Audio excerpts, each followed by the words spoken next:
நிவேஷ் தான் கொடுத்துச்சு. நீ திருடிட்ட தானே அவன்கிட்ட இருந்து? இல்ல, அதுதான் கொடுத்துச்சு.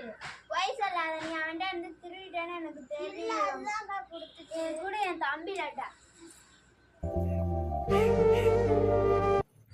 அக்கா அக்கா, ஓவியத்தை நான் தாக்கா பேனா கொடுத்தேன். அவள் போய் தான் மத்திலக்கா உண்மைதான்க்கா சொன்னான். அவளை ஏன்க்கா திட்டின? தெரியாம பண்ணிட்டேன்டா. முதல்ல போய் மன்னிப்பு கேளுக்கா.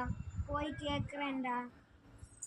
ஓவியா ஓவியா, நான் மன்னிச்சிரு ஓவியா, நான் உனக்கு தெரியாம திட்டேன். சரிக்கா, நான் உண்மையாக்கா சொன்னேன். நீங்க பொய்ன்னு நினைச்சுக்கிட்டீங்கக்கா. அதான் ஓவியா, சாரி ஓவியா, மன்னிச்சிரு ஓவியா. இனிமே நான் அப்படி பண்ண மாட்டேன். சரிக்கா, நடந்தது ஃபர்ஸ்ட் என்னன்னு பார்த்துட்டு பேசுக்கா. ஓவியா மனசு கஷ்டப்படுதான் இல்லையாக்கா? சரிடா தம்பி, தெரியாம பண்ணிட்டேன், நான் போயிட்டு வரேன்டா. ஓவியா பாய். நிவேஷ் பாய். ஓவியா ஓவியா சாரி, எங்க அக்கா என் மேல இருக்க பாசத்துல பேசுறது எதுவும் கோச்சுக்காத. சரி நிவேஷ்.